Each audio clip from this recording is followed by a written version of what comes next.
안녕하세요. 살다 보면 이런 일 저런 일 겪는다지만 이번 이혼으로 제가 겪은 일이 어찌나 기가 찬지 사연을 보내게 됐습니다. 사실 저는 남편과 만나기 전에는 남자와 한 번도 사귀어 보지 못한 모태솔로였습니다. 혼자서 뭐든 할 수 있다는 장녀 특유의 책임감과 든든함이 이상하게도 남자를 사귀지 못하도록 막는 느낌이었습니다.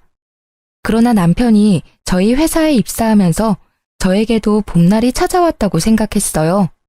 제가 연상에다가 남편보다 직급이 높았기 때문에 처음에는 남자로 느껴지지 않았습니다.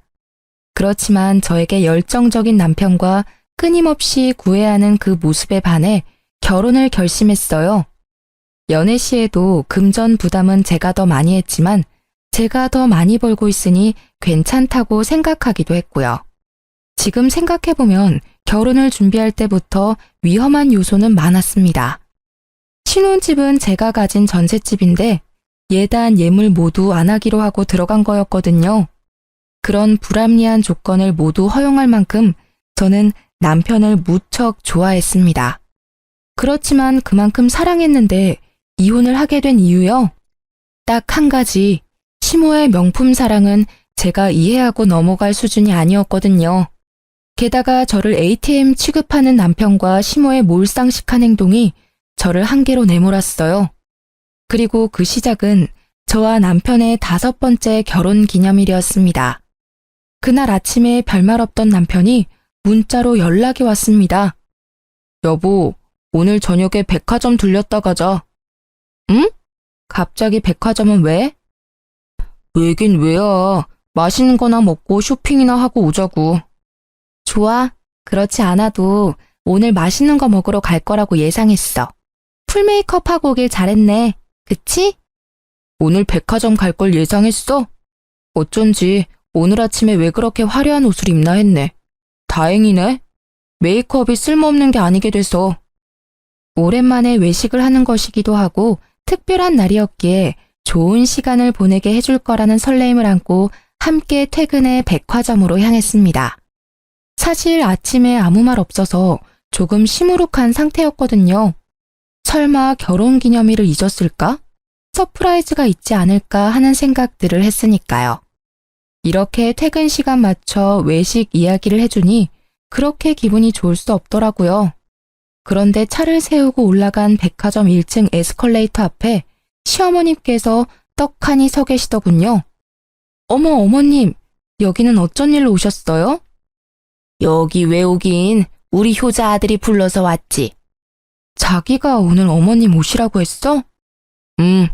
어머니 요즘 입을 옷이 없다고 해서 하나 사드리려고 불렀지.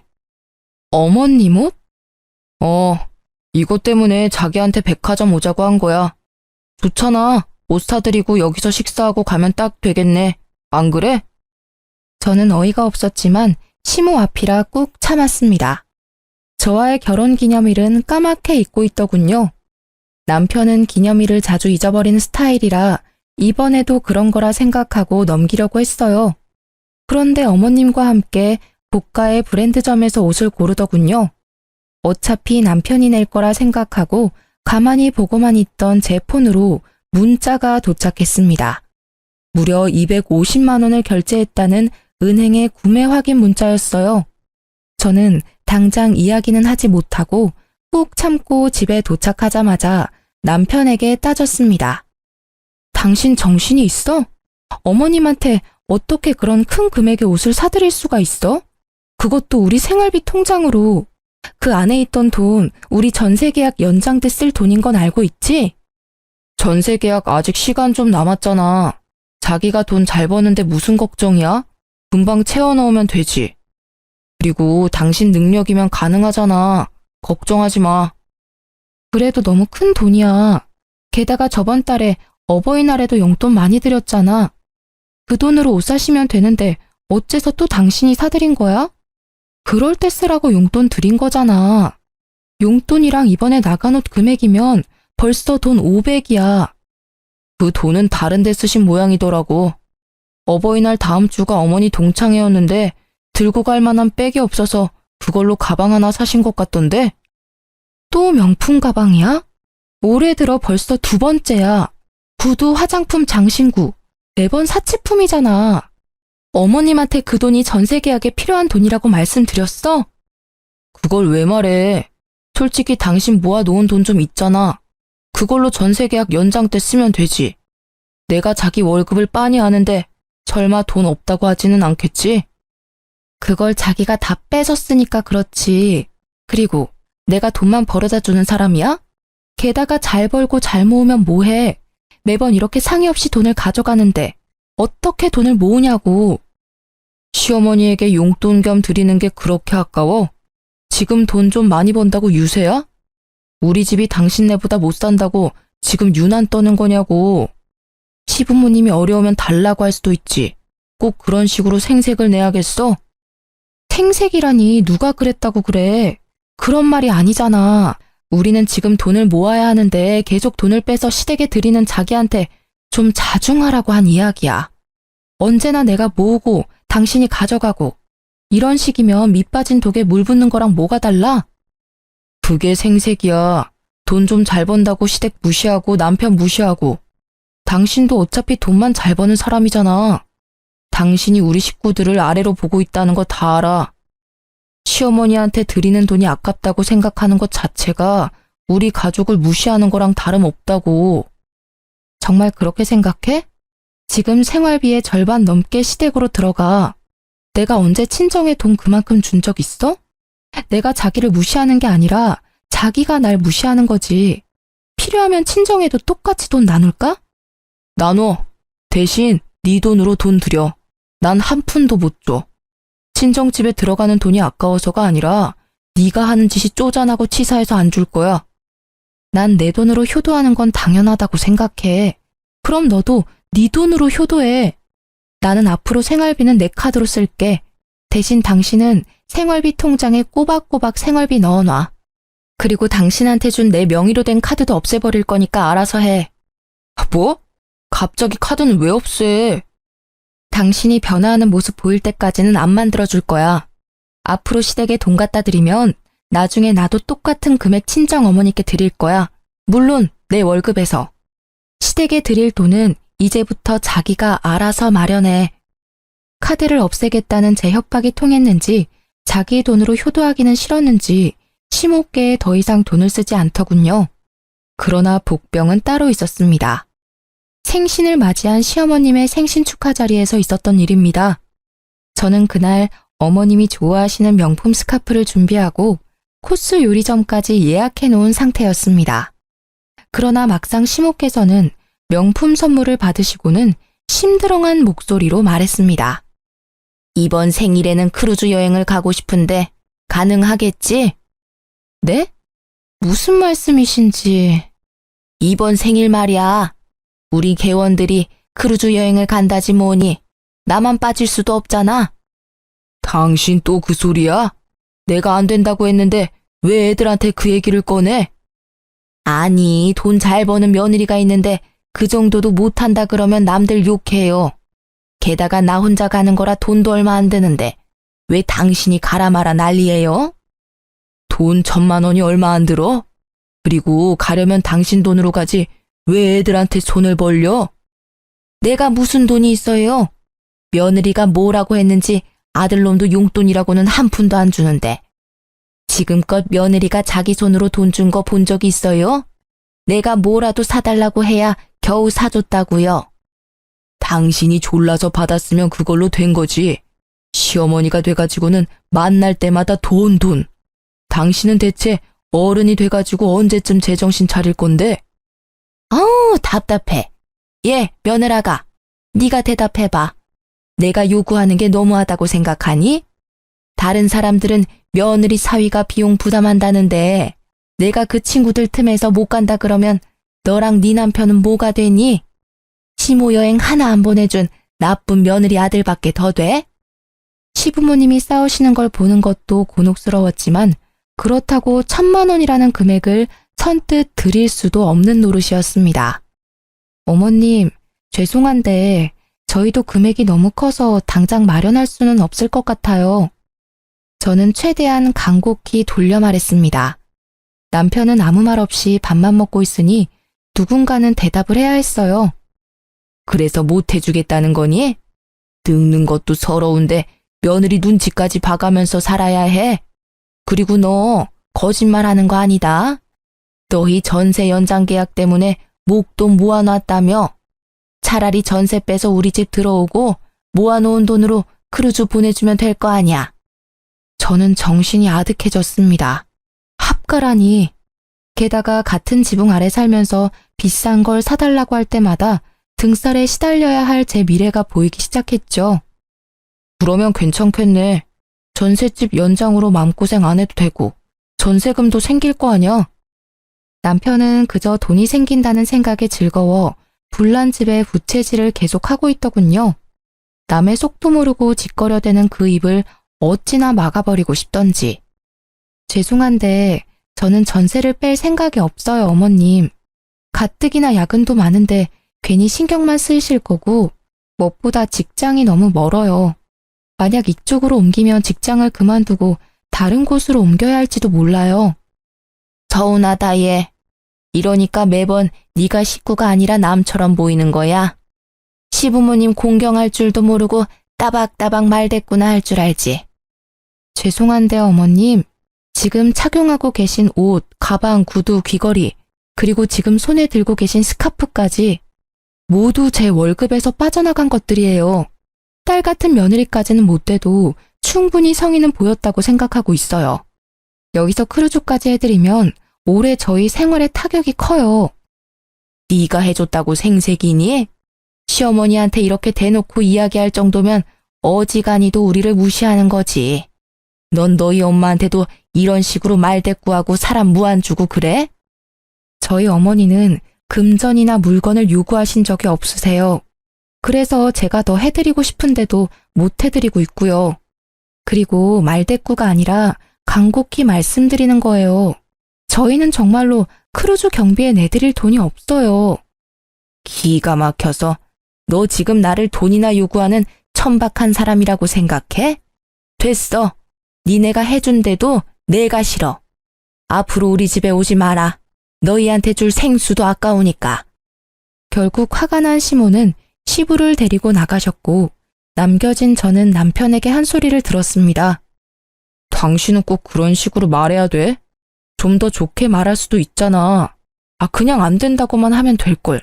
꼬투리 잡듯 말을 해서 어머니가 화나셨잖아. 나도 화났어. 그럼 당신이 이야기하지 그랬어. 아까는 입 꾹 다물고 있더니 이제 와서 난리야. 게다가 어머님이 그렇게 쉽게 포기하실 분이야? 아님 자기 월급에서 빼서 드려. 그건 안 말릴 테니까. 진짜로 다시 생각해봐. 본가로 들어가면 돈도 아끼고 좋잖아. 너 살림에 신경 안 써도 되고 전세금 목돈도 생기고 그걸로 재테크하면 돈도 금방 벌어. 본가로 들어가면 돈이 더 들겠지. 멀리 사는 지금도 불러내서 명품 사서 계산 우리한테 하라고 하는데 같은 집에 살면 어떤 요구를 하실지 상상도 안 가. 당신이 어머님 요구 다 들어줄 자신 있으면 가. 나는 내 집에서 편하게 살 테니까. 결국 합가와 크루즈 이야기는 다행히 흐지부지 되었습니다. 그러나 어머님은 그 뒤로도 저와 남편을 불러내어 명품을 사드리는 행동을 멈추지 않았습니다. 이때까지만 해도 저는 이혼은 생각도 않고 있었어요. 그 사건이 터지기 전까지는요. 사실 제게는 남모를 고민이 하나 있었어요. 결혼 5년이 넘어가는데 애가 생기지 않는다는 거였습니다. 남편도 시댁도 그 문제로 저에게 말을 꺼낸 적이 없어서 다행으로 생각했습니다. 그리고 임신을 확인했을 때는 어찌나 기분이 좋던지 시댁분들께 가장 먼저 알려드렸어요. 그리고 다음 달 어머니께서 갑자기 저희 집에 찾아오셨습니다. 소원해졌던 사이였기에 시모의 방문에 살짝 긴장했었어요. 그렇지만 집에 오신 어머님의 태도는 예전과는 정반대더군요. 예, 며느라가 이번 교통사고 때 다친 어깨가 아파서 한의원 들렀다 오는 길에 네 생각나서 보약 한 재 지었다. 임산부한테 좋다니 꾸준히 먹어. 다 먹고 나면 또 한 재 지어줄 테니 꼭 연락하고. 어머님, 감사합니다. 그런데 임신 중에는 약은 조심해야 한다고 의사 선생님께서 말씀하셨는데. 괜찮아. 이 약은 한의원에서 임산부의 기력을 보강하기 위한 약이라고 해서 일부러 지어온 거야. 그럼 임산부도 먹어도 되는 약이에요? 그래. 기력도 보해주고 아기집도 튼튼하게 해준다고 해서 특별히 가져온 거니 잘 챙겨 먹어. 너 일이 많아서 걱정이다만 네가 잘 알아서 하리라 믿는다. 약은 아침, 점심, 저녁 3번씩 거르지 말고 꼬박꼬박 챙겨 먹거라. 네, 걱정 마세요. 어머님이 주신 약이니 꼭 잘 챙겨 먹을게요. 그 한약을 전해주는 어머님의 표정이 세상 다시 없을 만큼 온화해 보여서 저는 어머님도 손주를 기다려왔다고 생각했습니다. 그래서 꼭 이 아이를 지키겠다고 다짐했어요. 그런데 한약을 먹고 일주일 뒤부터 배가 살살 아프더니 피가 비치기 시작했습니다. 깜짝 놀란 저는 당장 산부인과를 달려갔습니다. 아기집 주위로 피고임이 좀 보입니다. 최대한 안정을 취하시고 매사에 주의를 하셔야 해요. 저 시어머님께서 한약을 지어주셨는데 계속 먹어도 될까요? 임산부를 위한 보약이라고 해서 지금 먹고 있는데. 일단 복용 중지하시고요. 산모님은 몸이 약하시니 선물 받은 한약에 어떤 한약재가 들어갔는지 꼭 한의원 찾아가서 물어보셔야 해요. 그리고 웬만하면 임신 중에 한약은 안 드시는 게 좋아요. 의사 선생님의 말에 저는 한약을 먹지 않으려 했지만 이상하게도 남편은 그 약을 제가 꼭 먹는지를 확인하더군요.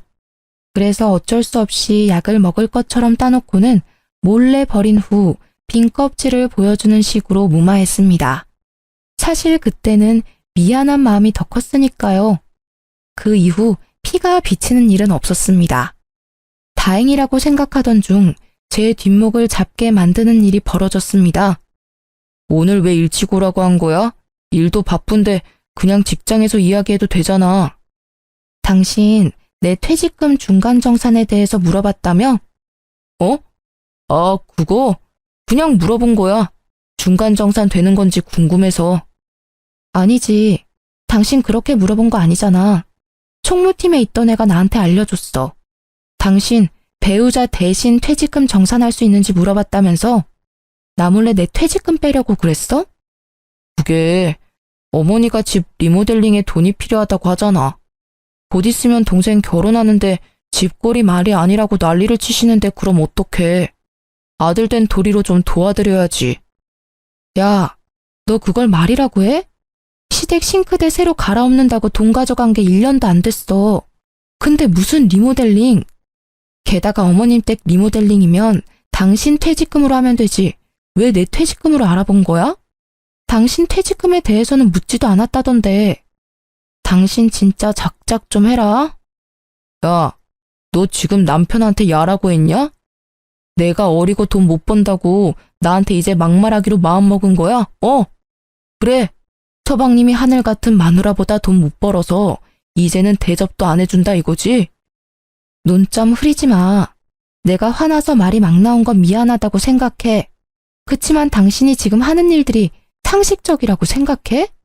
시댁 도움 드리는 거 며느리로서 당연하다고 생각은 하는데 이건 도가 지나치잖아. 그리고 당신 잊었어? 전세 계약 연장 곧 다음 달이라고. 그래서 뭐 어쩌라고. 당신이 이제까지 다 알아서 했으니 이번에도 알아서 하면 되잖아. 나 같은 돈 못 버는 남편한테 무슨 손을 벌리겠어. 안 그래? 남편이 돈 없는 거 티내기 싫어서 당신 퇴직금 한번 알아본 거 가지고 이렇게 사람을 무시하고 멸시하고. 당신이 우리를 이렇게 생각하는 거 처음부터 다 티났어. 그 시선이 싫어서 어머니가 계속 명품을 요구하시는 거라고. 알아? 내가 당신 무시했으면 당신 애를 왜 가져? 내가 지금 왜 애를 가지려고 그렇게 애썼는지 몰라서 그래? 솔직한 말로 당신은 애 가지는 것도 별로 좋아하지 않았잖아. 나만 매번 발 동동 굴리며 원했었지. 그리고 임신한 마누라를 앞에 두고 퇴직금 꺼내서 시댁 줄 생각은 어떻게 해? 앞으로 태어날 애한테 더 신경 쓰는 게 당연한 거 아니야? 애도 가족이지만 우리 어머니도 가족이잖아. 너도 생각하는 수준이 딱. 아휴, 됐다. 됐어, 말을 말자. 또 뭐라고 하면 임신한 여자한테 해도 될 소리 안 될 소리 하면서 잔소리할 거니까 그냥 여기서 그만해. 기가 차서. 진짜 그렇게 생각했니? 나와 내 아이가 당신한테 그 정도밖에 안 되는 게 정말 놀라울 정도야. 태교에 전념해도 모자랄 시간에 당신하고 신랑이 하는 것도 지친다. 지금 경고하는데 내 퇴직금 건드리지 마. 어차피 총무팀에 이야기해놔서 건드리지도 못하겠지만 내가 모아놓은 돈 가져갈 생각 꿈에도 하지 마. 그렇게 으름장을 놓고는 저는 시모께서 지어주신 한약을 들고 친정으로 갔습니다. 한약을 가져가지 않자 남편이 왜 안 가져가냐고 난리쳐서 들고 온 거였어요. 그 모습에 그래도 내 몸 생각해주는 건 남편밖에 없다고 생각했어요. 물론 그 약이 제 몸에 맞지 않아서 먹지 않는다는 말은 하지 않았어요. 친정에 가니 오랜만에 외삼촌께서 와 계셨습니다. 외삼촌은 한의사로 일하고 계시는데 이참에 한약이 제 체질과 왜 안 맞는지 물어보려고 시모께 받은 한약을 보여드렸어요. 박스 뒷면에 적힌 성분들을 꼼꼼히 살펴본 외삼촌이 굳은 얼굴로 물어봤죠. 이거 네가 먹을 수 있는 한약이 아닌 것 같은데? 누구한테 받았니? 근데? 분명히 어머님이 저한테 맞는 약을 지어오셨다고 하셨는데요. 그렇게 말씀하셨다고? 그럴 리가 없는데.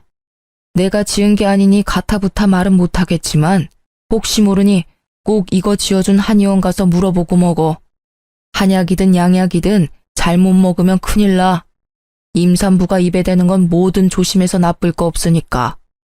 덜컥 겁이 난 저는 약이 들어있던 상자에 적혀있던 한의원 상호와 전화번호를 보고 전화를 했습니다.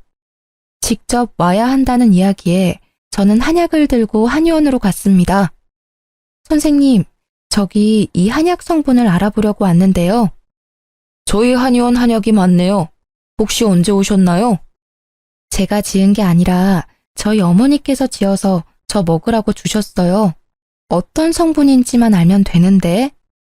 한번 볼게요. 아, 그건 교통사고 환자분들 어혈 뺄 때 쓰는 약재예요. 네? 임산부들이 먹는 약이 아니고요? 네네, 이건 아니고요. 임산부들에게 처방하는 약재는 따로 있어요. 이 한약은 어혈을 제거해서 뭉쳐있는 피를 순환이 잘 되도록 만들어준다는 뜻이라서 자궁이나 임산부에게 맞는 한약재는 따로 있어요. 지을 때 미리 말씀드렸는데요. 진짜로 이걸 저희 어머니가 처방 받아가신 건가요? 네, 이날 아드님이랑 같이 오셨더라고요. 아드님이 효자이신가 봐요. 같이 오셔서 설명도 같이 듣고 계산도 하시던데요. 저는 분노와 배신감으로 치를 떨며 집으로 돌아왔습니다.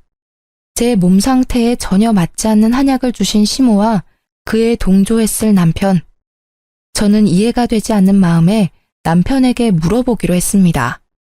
뭐라도 말해줄 거라는 생각으로 남편의 퇴근 시간을 기다렸습니다. 뭐야, 왜 불도 안 켜놓고 집안에 귀신처럼 앉아있어? 당신, 이 한약 뭔지 알고 나한테 먹였지? 무슨 소리야. 그거 우리 엄마가 사다 주신 보약이잖아. 보약? 시침이 뗄래? 나 이 한의원 갔다 왔어. 무슨 약인지 다 듣고 왔다고. 나는 몰라. 엄마가 가서 처방받아온 약이라서.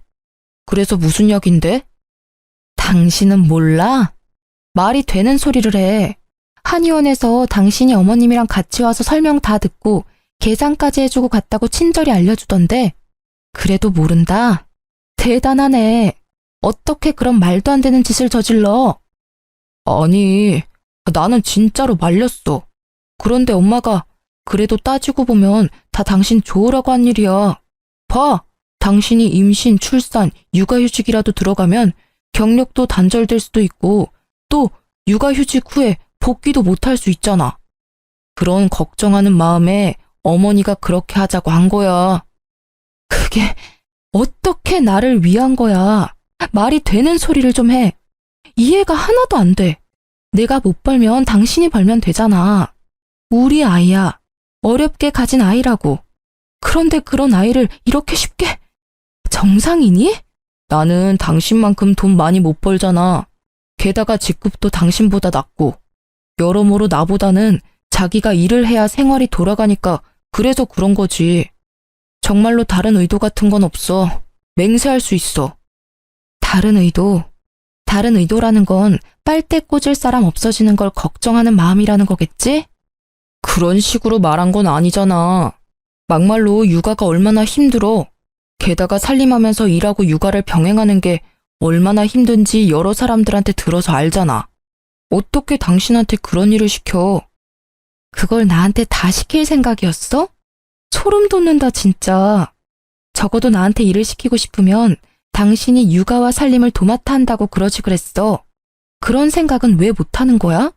아니, 그런 생각을 애초에 안 한 거겠지. 넌 편하게 돈이나 벌어다 줄 여자를 찾고 있었으니까. 아니야, 여보. 진짜로 아니야. 전부 어머니가 생각해낸 거야. 따지려면 내가 아니라 어머니한테 따져. 자신이 궁지에 몰리자 시모를 소환하는 남편을 보니 웃기지도 않았습니다. 그렇게 하면 자신이 저지른 짓이 없던 일이 될 거라고 믿었던 걸까요? 참으로 좁쌀 같은 그 마음과 다른 사람을 탓하는 못된 심보에 그나마 남아있던 정이 뚝 떨어지는 것을 느꼈습니다.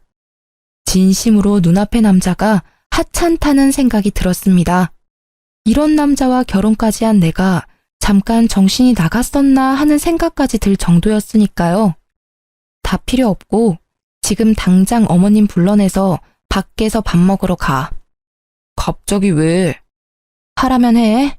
직장에 와이프 돈이나 밝히는 천하의 몹쓸 놈이라고 소문나기 전에. 제 으름장에 남편은 시모께 전화를 걸었고 시모가 오기로 한 고급 요리집에 남편도 함께 보냈습니다. 그리고 저는 남편이 가는 걸 본 후 마대자루를 들고 시댁으로 향했습니다. 시모가 집에서 나오는 것을 확인한 저는 시댁으로 들어갔습니다. 아버님이 저의 방문을 보시더니 의아해하시면서도 문을 열어주셨습니다. 아가, 웬일이냐? 네 어머니 지금 집에 없는데? 괜찮아요, 아버님. 어머님 안 계시는 동안 잠깐 제가 맡아야 할 것들이 있어서요.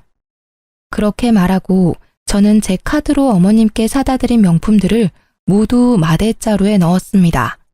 가방, 구두, 옷, 액세서리까지. 넣다 보니 그간 내 돈으로 사들인 것들이 엄청 많더군요. 눈에 보이는 것만 집었는데도 이미 1년치 연봉이더라고요. 저는 한참 더 집을 뒤져 시모의 명품 컬렉션을 모두 마대자루에 담았습니다. 그리고 남편에게 전화해서 시댁으로 어머님 모시고 오라고 했습니다. 집에 들어온 제가 영문 모를 일들을 하고 있으니 시부께서 제게 묻더군요. 이게 다 무슨 일이냐? 혹시 아버님도 알고 계셨어요? 뭐를 말이냐? 산모가 먹으면 안 되는 한약을 일부러 어머님이 주셨어요. 교통사고 난 사람이 먹는 거라던데 한약 어머님 거 맞죠? 뭐? 그거 얼마 전에 교통사고 때문에 받아온 한약인데 왜 자기 거를 너한테 줘? 제 말을 듣던 시부께서는 눈을 동그랗게 뜨고는 반문하더군요. 아버님은 모르는 눈치였습니다. 그게 다행이라고 해야 할지 불행이라고 해야 할지 알고 계셨다면 아버님 선에서 멈춰주셨을 텐데 말이죠. 네가 뭘 잘못 알고 있는 걸 깨다. 그 옆엔 내가 아무리 노망이 들어도 그런 짓을. 그런데 사실이었어요. 이미 남편한테 다 들었거든요. 남편은 어머님이 다 시키신 일이래요. 제가 도대체 무슨 나쁜 짓을 저질렀길래 저한테 이런 일을 하시는 걸까요? 세상 천지에 어떤 시어머니가 그런 망측한 짓을 해요? 소리를 지르며 오열하는 제 모습에 시아버님도 어찌할 바를 모르고 있었습니다. 설마 진짜 그런 일을 저질렀을 거라고 생각지도 못하는 모습이셨어요. 제가 뭔가 오해를 하고 계신다고 생각하시는 시부의 모습이 참으로 딱해 보였습니다. 그때 도어락 문이 열리고 두 사람이 들어왔습니다. 시모께서 들어오시자마자 마대자루에 담긴 본인의 명품들을 보고 난리가 나시더군요. 어머, 얘, 이게 다 뭐야? 왜 집안 물건을 왜 꺼낸 거니? 게다가 이 귀한 것들을 왜 구겨서 자루에 넣은 거야? 세상에, 우리 애기들 몸에 스크래치 생기잖아. 분위기 파악 못하고 귀한 명품 애기들 상처 생길까 전전긍긍하는 시모를 보니 방황하던 마음에 확신이 섰습니다. 아, 이 집 구석은 안 되겠구나. 이혼이 답이구나 하고요. 어머님, 제가 정신적인 충격을 너무 많이 받아서 어머님께 위자료를 톡톡히 받아야겠어요. 그치만 줬다 뺏는 건 예의가 아니니까 이렇게 먼저 물어보려고 대충 보이는 것들만 넣어놨으니 이해해 주세요. 뭐? 미쳤어? 시애미한테 정신적인 충격? 위자료? 난 네가 무슨 말을 하는지 하나도 모르겠다, 얘. 저는 한약을 시모 앞에 툭 하고 던졌습니다. 모르세요? 이 한약이 어떤 한약인지 제가 알았는데도요. 한약? 아이, 그건... 제가 이 한약 지으신 한의원 가서 직접 물어봤다고 해도 모른 척 하실 건가요? 예, 네가 오해하는 거야. 나는 다 널 위해서 그런 거야. 애 키우면서 일하는 게 얼마나 힘든지 알잖아. 솔직히 우리는 손주 같은 건 크게 관심 없고 네 건강이 최고라서 그랬어. 그게 잘못이라면 잘못이겠지. 그래도 나는 잘못했다는 생각은 안 해. 다 널 위해서라니까. 그러세요? 그런데 어쩌죠? 저는 이미 알고 있는데요. 그 한약 저한테 주신 진짜 이유. 제 돈 때문이잖아요. 제가 벌어다 줄 돈이요.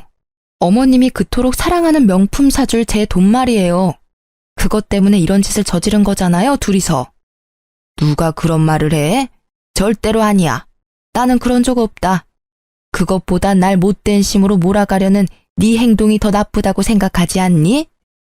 듣고 있던 시부께서 경악한 얼굴로 시모께 소리를 빽 지르셨습니다. 저도 언제나 점잖으신 시부의 그 모습에 깜짝 놀랐어요. 그만! 당신이 이번에는 무조건 잘못했어. 어떤 변명을 가져와도 당신이 한 짓은 용서받을 수 없는 짓이야. 옆에 내가 도대체 무슨 정신으로 사는 거야? 당신은 누구 편이야? 당신이 돈이나 잘 벌어왔으면 이런 일도 없지. 허구한 날 쥐꼬리 같은 월급으로 생색내던 게 누군데? 다 내 탓이라고?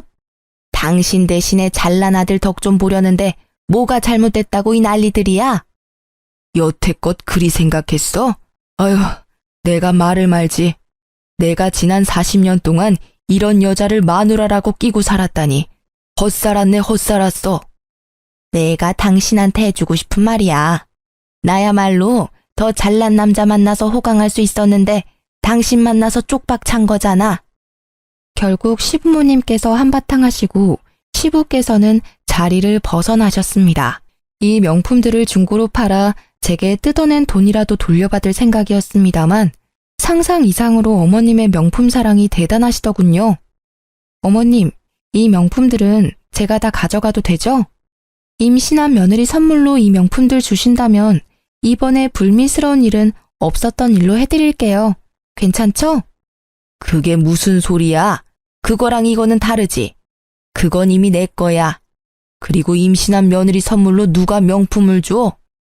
그래요? 곤란하네요. 저는 지금 저와 제 아이가 받은 정신적 충격 때문에 꼭 피해 보상을 받고 싶거든요.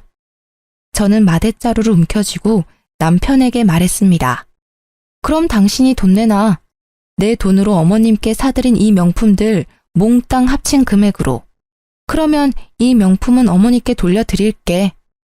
무슨 헛소리야. 그걸 왜 내가 내? 게다가 이거 다 얼마나 하는지 알아? 그 큰 돈을 달라고? 당신이 선물한 건데 이제 와서 뭘 돌려주고 말고 하는 거야. 있지. 선물이란 건 사랑하고 존경하고 좋아하는 마음으로 드리는 거야. 그런데 그 마음이 배신당한 것도 모자라 이런 일까지 당했으니 그 마음이 몽땅 사라지는 것도 당연한 거 아니야? 그래. 당신까지 안 된다면 그냥 다 없애버릴게. 안 돼. 안 된다. 얘 그냥 돈 줘버려. 내 가방 망가뜨리면 용서 안 해. 절대로 가만두지 않을 거야. 고작 가방의 히스테릭한 모습으로 소리를 지르는 시모의 모습에 저는 냉소가 터져나오는 것을 막으며 말했습니다. 어머님께서는 아직까지 중요한 게 뭔지 모르시네요. 고작 명품 때문에 이러시면 곤란하죠. 어머님께서 망치려고 했던 건 사랑만 받아도 모자랄 정도로 귀하고 소중한 거예요. 제가 지금 기분이 너무 안 좋거든요? 수 틀리면 확 다 찢어버릴지도 몰라요. 예, 진정해라. 미안해. 내가 미안했다. 그래, 돈은 네 남편이 다 돌려줄 거야. 엄마, 무슨 소리 하는 거야? 나도 주고 싶은데 돈이 없어. 당신도 잘 알잖아, 내 사정. 코인 투자했다가 다 잃은 거. 돈 없으니까 알아서 해. 그래서 안 주겠다는 말이야? 안 주겠다는 게 아니라 지금 당장 돈이 없다는 거잖아. 돈 있으면 좋지. 근데 없잖아. 어쩌라는 거야?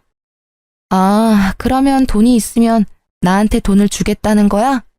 그래, 있으면 주지. 안 주려는 게 아니라 못 주는 거야, 없으니까. 그래? 그럼 됐네. 이건 시어머님 돌려드릴게. 당신은 나랑 같이 회사 가서 퇴직금 정산해. 당신 퇴직금 한 3천 있었나? 여기 명품들 가격의 절반 정도겠지만 중고인 걸 감안해서 그 정도로 봐줄게. 뭐?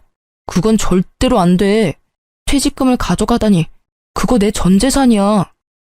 난 당신하고 이혼할 거야.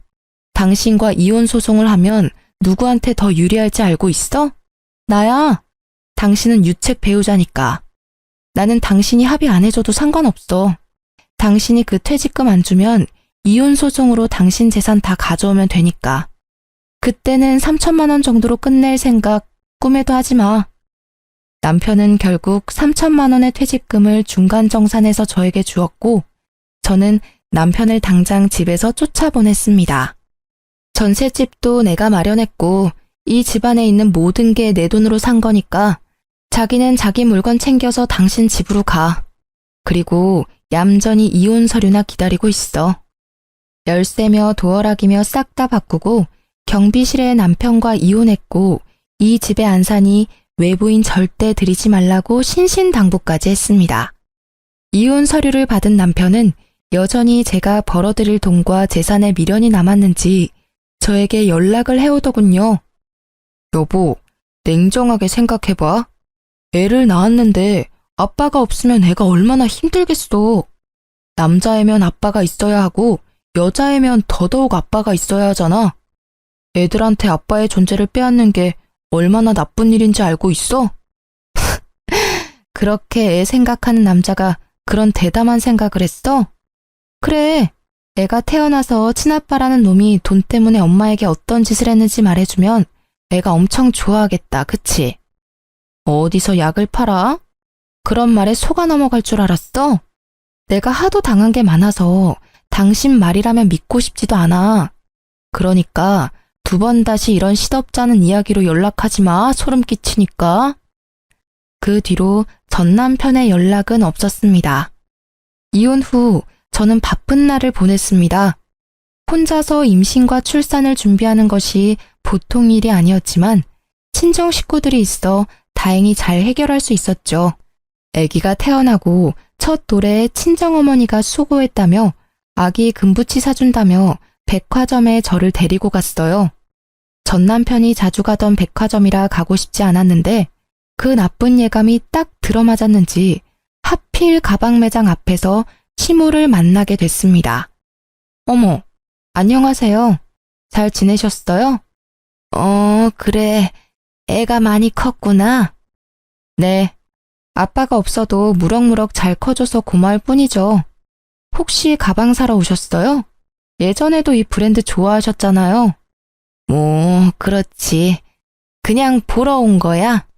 저도 오늘은 명품 가방 사러 왔거든요. 이상하게도 시모의 몸에 걸친 것들 중에 명품이라고는 하나도 없더군요. 그렇게나 애착하던 가방들도 다 어쨌는지 5만 원짜리 가방을 들고 계셨습니다.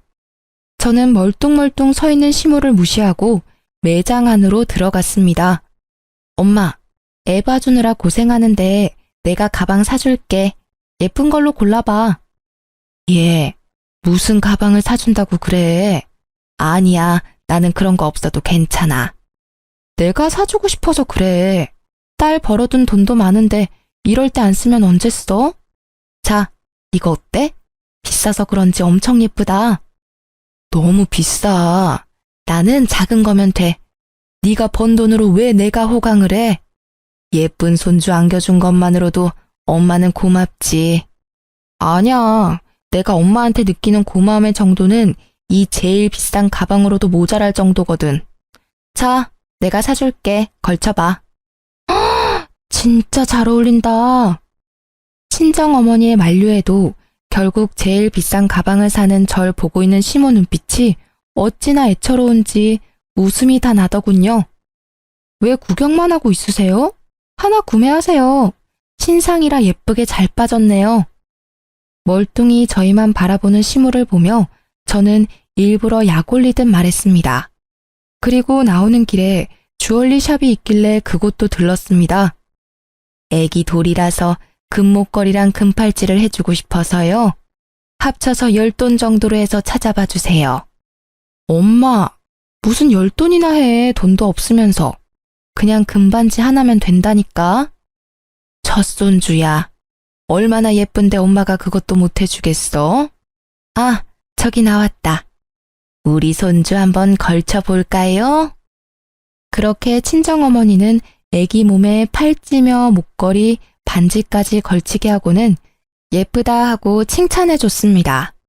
아기도 방긋방긋 웃으며 외할머니한테 세상 예쁜 미소를 보여주었어요. 당신이 외면한 손주, 몸에 주렁주렁 금 걸치고 외할머니께 사랑받으며 잘 있는 모습 한껏 보여주고 왔습니다. 우리를 바라보는 시모의 모습이 어찌나 처량하던지 동정심까지 돌아올 뻔했다니까요. 물론 고가의 명품 가방을 보던 그 욕심 가득한 눈빛 때문에 그럴 일은 없었지만요. 나중에 알고 보니 전 남편이 시모의 명품들을 모조리 다 갖다 팔았다고 하더군요. 저에게 빼앗겼다고 생각한 퇴직금을 다시 돌려받을 심산이었는지는 모르겠지만 그걸 듣고는 어찌나 고소한 기분이 들던지요. 게다가 시모는 그 낭비벽 때문에 시부와 별거하고 서로 이혼 준비 중이라고 합니다. 소송 중에도 명품 가방 구경 나온 시모는 정말 하나도 변한 게 없어 보였습니다. 1년 뒤 육아휴직이 끝나고 회사에 복귀했더니 전 남편은 그렇게 악착같이 끌어모은 돈을 코인에 다 쏟아붓고는 결국 폭망했다고 하더라고요. 직장 동료들까지 끌어들여 했는지 마지막에는 엄청난 사고를 치고 퇴사를 했더군요. 몇 번 제 전화로 연락이 오긴 했지만 받아주지 않았어요. 솔직히 예전 같으면 내가 보고 싶어서 전화했을 거야 라고 착각했겠지만 지금은 절대 그렇게 생각하지 않아요. 제 돈이 그리워서 전화했나 싶어서 알아서 거르고 있어요. 이혼 후 3년이 지난 지금 저는 부모님과 함께 살며 애를 키우고 있어요. 그리고 조건이 더 좋은 직장에 스카웃이 돼서 이직까지 하고 좋은 사람과 교류 중입니다. 전 남편과 시모 때문에 임신 초기에 고생을 많이 했지만 지금은 사람 보는 눈을 키울 수 있는 따끔한 경험이었다고 좋게 생각해요. 아이가 잘못될 수도 있다는 생각이 저의 망설임을 없애주었어요.